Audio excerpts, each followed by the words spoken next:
భూష్ అయ్యా. రజనీదేవిగా పేరు మార్చుకుని నగరాన్ని రక్షించే ధర్మదేవతవైపోయావా? నాగభూషణ్ రావుగా పేరు మార్చుకునే అధర్మాలను నీ సొంత ఆస్తిగా చెలాయించుకోవాలనుకుంటున్నావా? అవును, తరతరాలుగా తరచి చూస్తే అధర్మాందే ఇప్పుడు పై చెయ్యి, కనుక నాదే పై చెయ్యి అని అనుకోవటం నీ మూర్ఖత్వం. అయితే చెబుతున్నాను విను. నిన్ను ఇప్పుడే ఇక్కడే పీక పిసికి చంపేయగలను. నిన్ను రక్షించగల మగవాడెవడు?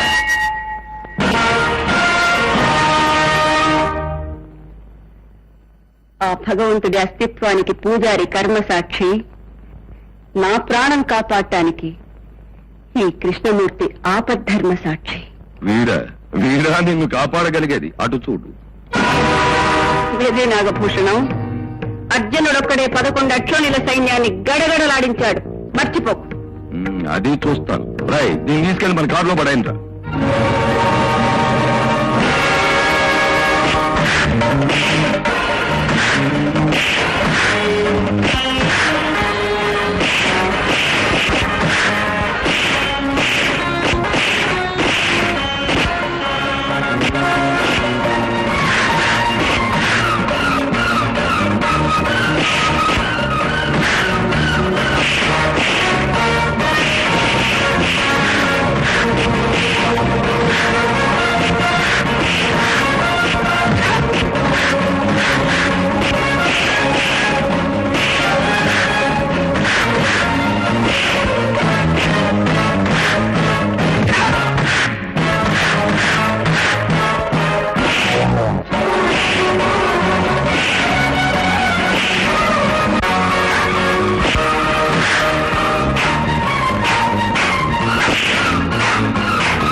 నువ్వు రజనీదేవి గారిని గొంతు బిసికి చంపుతానన్నావు, కానీ నేను పట్టుకోకుండానే నీ ఒంటి మీద చేయి వేయకుండానే గుండె చంపుతాను.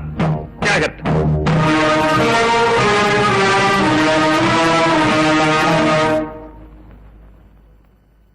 ఒరేయ్, ఎమ్మెల్యే కొడుకువి, లక్షాధికారివి, ఊరి నిండా పెళ్లిగానే ఆడపిల్లలు కోకొల్లలుగా ఉన్నారు. ఊరి సంగతి ఎందుకురా, ఈ వీధి సంగతి చెప్పు. ఎంతమంది ఆడపిల్లలు వస్తున్నారు పోతున్నారు, ఒకటి చూస్తుందట్రా. తల్లులు పిల్లలు కలిసి వెళ్తున్నారు. వాళ్ళకి చూడాలన్నా తల్లులు కవర్ చేసేస్తున్నారు. అందుకే గురు, తల్లులు లేకుండా పిల్లలు పుట్టిస్తున్నారు. మరి ఏదిరా నా ఫీజు? దేనిగా? కేసు మన వైపు మళ్ళించాం కదా. తల్లి చూసిందిరా, పిల్ల చూడలేదు. బాబు, నువ్వు లోపలికి వెళ్ళమ్మా. ఏటమ్మా, ఏటలా ఉన్నావు? బాబు, ఈడొచ్చిన పిల్ల ఇంట్లో ఉందని మనకు గుర్తు లేకపోయినా లోకం గుర్తు చేస్తుందయ్యా. ఇప్పుడు ఎవరేమన్నారమ్మా? ఒకరన్నారని కాదు బాబు, ఏ వయసులో జరగవలసింది ఆ వయసులో జరగాలి. ముందు దానికి వెంటనే ఒక సంబంధం చూడు. నేను ఆ ప్రయత్నంలోనే ఉన్నానమ్మా. నా స్నేహితుడికి ఉత్తరం రాశాను, 2 రోజుల్లో సమాధానం రావచ్చు. తమ్ముడు ఉద్యోగమే పెద్ద సమస్యగా తయారైందమ్మా. అదేం పెద్ద సమస్య కాదు. సిఫార్సులు లంచాలు ఇచ్చుకోగలిగితే ఈ రోజే ఉద్యోగం దొరుకుతుంది. ఆ నీచం నాకొద్దు. ఈ ప్రపంచంలో బ్రతకడానికి తెలివి ఒకటే చాలదురా, లౌకికం కూడా కావాలి. వెళ్ళిన ప్రతి చోట నీకిష్టమైందే ఉండదు. దొరికిన దాన్ని మన ఇష్టం వచ్చినట్టు మలుచుకోవాలి. ఆత్మాభిమానం చంపుకొని బతకడం నాకు చేత కాదు. ఈ రోజే నా ఆఖరి ప్రయత్నం. నా చదువు నన్ను బ్రతికిస్తుందో, ఈ సమాజం నన్ను చంపుతుందో ఈ రోజే తేలిపోవాలి.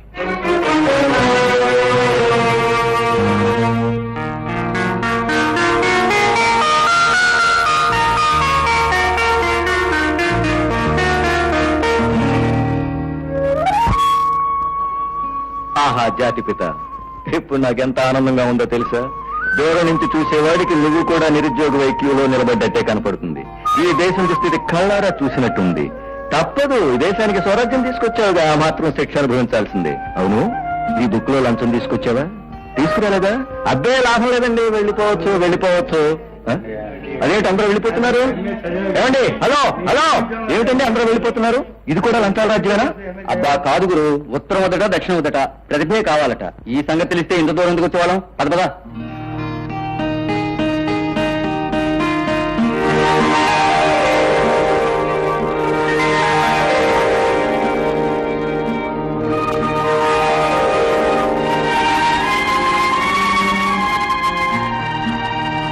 Good morning. కానీ మీలాంటి వాళ్ళు ఈ దేశంలో పుట్టినందుకు నేను చాలా గర్విస్తున్నాను.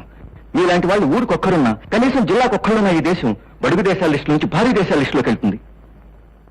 మీరు భట్రాజులా? ఇది నా 61వ ఇంటర్వ్యూ మేడం.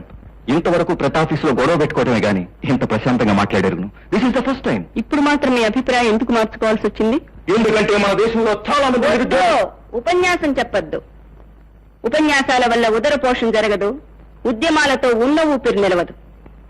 హక్కులడిగే ముందు బాధ్యత తెలుసుకోవాలి. ఓహో, మీరు కూడా నన్ను ప్రశ్నలు వేయటం మొదలెట్టారన్నమాట. చూడండి మేడం, మీరు అడిగిన ఏ ప్రశ్నకు నేను సమాధానం చెప్పలేను. ఇంతవరకు అందరూ చెడుగా మోసం చేశారు, మీరు మంచిగా మోసం చేస్తున్నారు. ఒకవేళ మీరు అడిగిన ప్రశ్నకు నేను సమాధానం చెప్పలేదు అనుకోండి, ఏం చేస్తారంట? ఉద్యోగం అంతే. So right, thank you very much. This is 62. You are appointed. Disturbance అయినా పర్వాలేదు, మనం డిస్టర్బ్ అవ్వకుండా ఉంటే చాలు. ఇక్కడ నుంచుంటే దోమలు, కూర్చుంటే నల్లు, అటుపక్క పిల్లలు, ఇటుపక్క. చూడండి, మన అనుకున్న పని ఏకాగ్రత చేసుకుంటే అడవిలో కూడా అనుకున్నది సాధించగలం. ఈ అడవిలో ఏం సాధించడానికి వచ్చినట్టు మీరు? అది మరి మరి ఏమిటో చెప్పండి. ఏమిటి మా టీచర్? ఎవరా అమ్మాయి? అమ్మా, ఈవిడ ఈ అమ్మాయి అమ్మా. మిస్టర్ కృష్ణమూర్తి, మీరు చెప్తారా నన్ను చెప్పంటారా? She my teacher. Success, grand success. ఈ జీ మురార్ అంటే ఏమిటో నిరూపిస్తానని చెప్పానుగా. I proved it. అబ్బా ఏంటన్నయ్యా, మెల్లిని చెప్పు, దగ్గరే ఉన్నాగా. నీల్ ఆర్మ్స్ట్రాంగ్ చంద్రుడి మీద అడుగుపెట్టిన క్షణం ఎలా ఫీల్ అయ్యాడో గాని ఈ రోజు ఈ జీ మురార్ అంతకన్నా గొప్పగా ఫీల్ అవుతున్నాడు. ఎందుకో తెలుసా? ఉద్యోగం దొరికింది కాబట్టి. ఏంటి, నీకు ఉద్యోగం వచ్చిందా? ఛీ, అసలు నా జాతకంలోనే తప్పుంది. ఏమిటో చూపు, గొడ్రాలేదో బెడ్లికి అన్నట్టు. నాకు ఉద్యోగం రాకూడదా? వస్తే తప్ప? మీరే చెప్పండి. అవును, ఇంతకీ మీరెవరు? ఎవరైనా పర్లేదులేండి, నాకు ఉద్యోగం రావడం నేరమా? ఆయన గోల్డ్ మెడలిస్ట్ అండి, గోల్డ్ మెడలిస్ట్. ఇప్పుడు వచ్చింది కదండి. థ్యాంక్స్. ఎంత చల్లని మాట చెప్పి ఉన్నాయా. నీ కష్టాలన్నీ గట్టెక్కే, ఇక నేను ప్రశాంతంగా ఉండు. నాయనా, అర్చని పాడిచోపు. లేదు, ఈ ఇంటి బాధ్యత నేను తీసుకుని మిమ్మల్ని అందరినీ సుఖపెట్టిన తర్వాతే నాకు ఆనందం. ఒరే బుజ్జిగా, ఈ రోజు నుంచి ఇంట్లో సంపాదించేది ఒక చేయి కాదురా, 2 చేతులు.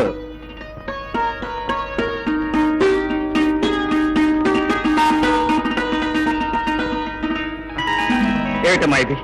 శుభవార్తలన్నీ ఒకటి తర్వాత అన్ని ఇవాళే మన ఇంటికి వచ్చేస్తున్నాయి. ఏమిట్రాది? చెల్లాయికి రాజమండ్రిలో ఇంజనీర్ సంబంధం చూడమని నా ఫ్రెండ్ గోపి ఉత్తరం రాసి ఫోటో పంపించాను కదా. అమ్మాయి నచ్చిందని వాళ్ళు రిప్లై ఇచ్చారు. అబ్బాయి అమ్మాయిని ఫోటోలో చూస్తే సరేనన్నాడట. త్వరలోనే నిశ్చితార్థం పెట్టుకుంటామని రాశారమ్మా. చెల్లెమ్మా, కాదు, ఇంజనీర్ గారు భార్య గారు మీ ఆయన గారితో సిమెంట్ పాలు కొంచెం ఎక్కువ వేసి బ్రిడ్జీలు కట్టమని చెప్పమ్మా, లేకపోతే కూలిపోగలవు.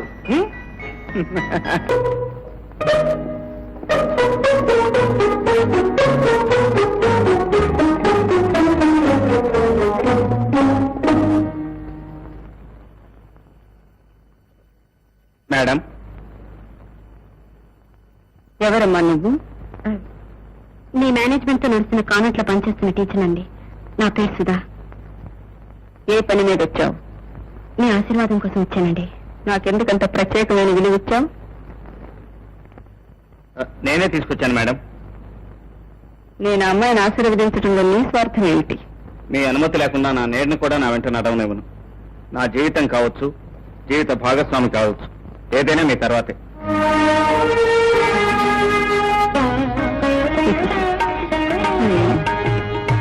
సుధా, నీ తల్లిదండ్రులు ఎవరమ్మా?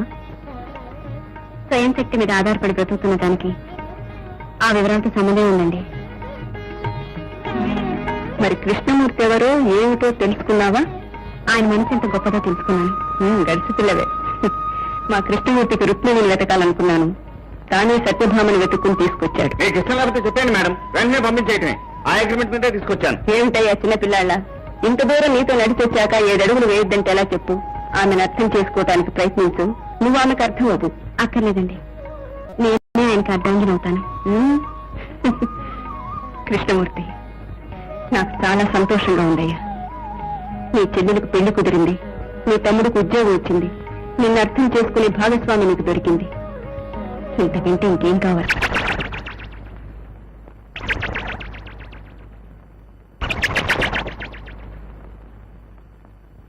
నిజమే అక్కయ్య, ఇన్నాళ్ళకి మళ్ళీ నేను చూడగలుగుతాను అనుకోలేదు. నేను అనుకున్నాను. సరే నువ్వు తినమ్మా. నేను మాత్రం అనుకున్నానా నిన్ను చూస్తానని? చాలా రోజులైంది. అంతేలే, ఎప్పుడు ఎవరు ఎక్కడ ఎందుకు కలుస్తారో, ఎలా కలుస్తారో, ఏం చేస్తారో. ఆ?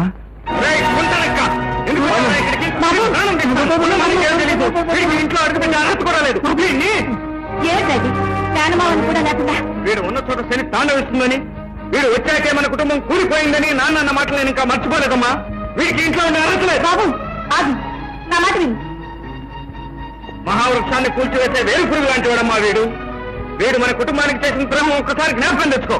ఇంటికొచ్చిన శత్రువు కూడా అడిగినప్పుడు అన్నం పెట్టే వంశం రామంది. అసలు వాడు ఎందుకు వచ్చాడో తెలుసుకోకుండా ఏమిట్రా ఈ ఆవేశం? అమ్మా, దెబ్బతిన్న మన కుటుంబం ఇప్పుడే ఊపిరి పోసుకుంటోంది. మళ్ళీ అపస్మృతి పలికితే నేను తట్టుకోలేను. తమ్ముడి మీద ప్రేమతో ఇంట్లోనే పెట్టుకుంటావో, ఈరోజుగా బయటికి గెలుతావో ఆలోచించుకో.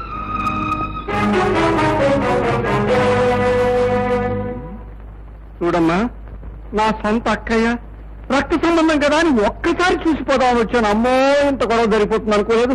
వస్తానమ్మా. ఎక్కడికి వెళ్తా తమ్ముడు? అది కాదమ్మా, ఒక్క అరగంట ఉంటేనే ఇంత రభస జరిగిపోయింది. ఇంకా ఉన్నానంటే అమ్మమ్మ. వస్తానమ్మా, వెళ్ళొస్తాను తల్లి. ఏమిట్రా తమ్ముడు, ఎక్కడికి వెళ్తావు? వాడేదో ఉద్రేకంతో అంటే నువ్వు కూడా ఏమిటి? 4 రోజులు పోతే వాడు తెలుసుకోకపోతాడా? మీరిద్దరు మామ అల్లుళ్ళు కాకపోతారా? పద లోపలికి. ఉందా నాన్న? నువ్వు మాట్లాడి చంపేస్తాను. పద. పదరా, పదరా అంటుంటే. వెళ్ళని అమ్మా. పద. ఏమిటో మొహమాట పెట్టేస్తున్నావు. ఆంజనేయ స్వామి, నువ్వు ఉన్న చోట దెయ్యాలు రావని అంటారుగా, మరి వీళ్ళు వచ్చేసారి? ఇంతమంది ఆడవాళ్ళ కొలతలు తీసుకుంటున్నావు, కానీ ఆ ఎదురింటి నెలని మనసు లోతులు తెలుసుకుని నాకు చెప్పలేకపోతున్నావు.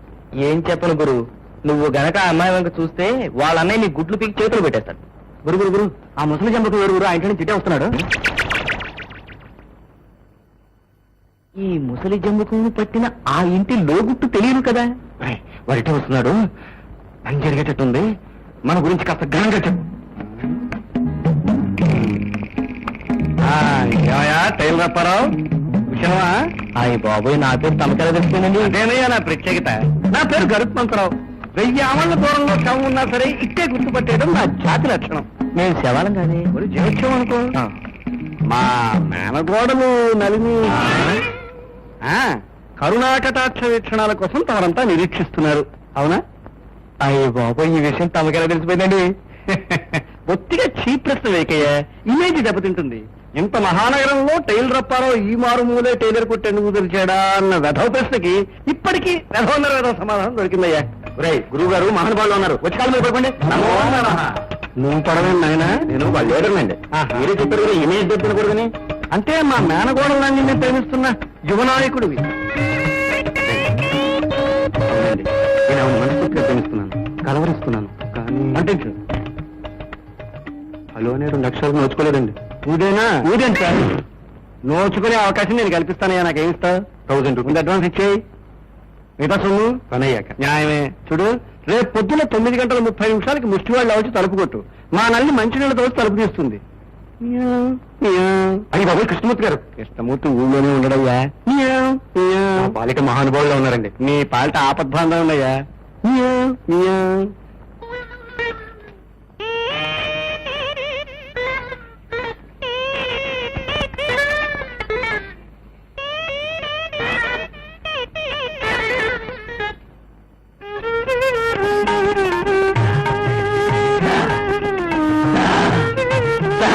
అదేంటి బరలాగా దా అంటావు? చక్క ప్రియా అని పిలవరాజు? పిలుస్తాను, ప్రియా అని పిలుస్తాను, లైలా అని పిలుస్తాను, అనార్కలి అని పిలుస్తాను. వంటి కొంచెం లైన్లో పడినా. అయితే కొలతలు తీసుకోనా? ఈ టేపు సాక్షిగా నువ్వు లేని కత్తెర నాకొద్దు, నువ్వు లేని మిషన్ నాకొద్దు, నువ్వు లేని టైలరింగే నాకొద్దు.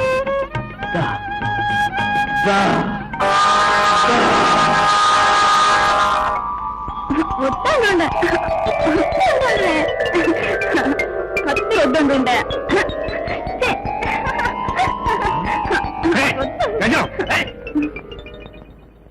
కలవరింతలేమిటి? ఇంట్లో వాళ్ళంతా హరికథకి వెళ్ళారు కదా సరిపోయింది, కానీ నీ హరికథ బయటపడేది. అంటే కత్తెరలు కుట్టు మిషన్ నుంచి కలవరింతలేమిటి? కాయలరప్పలో బెదిరి పారిపడిపో. దిక్కుమాల టైలరప్పాను కళ్ళకు ఇచ్చావు. మరేం చేయను?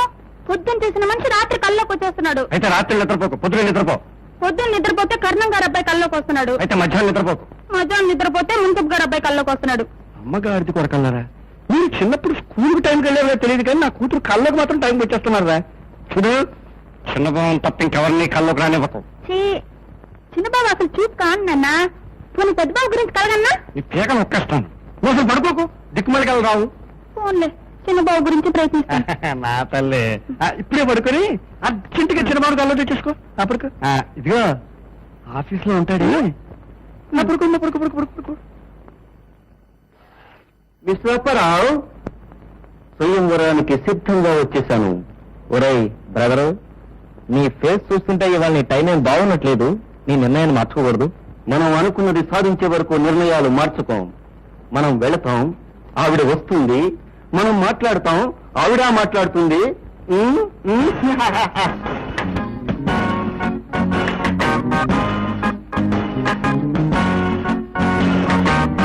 చూడండిరా, ఊరికేస్తాను. ఏంటి అలా పడిపోయారు? దీనికి పందల్లారా.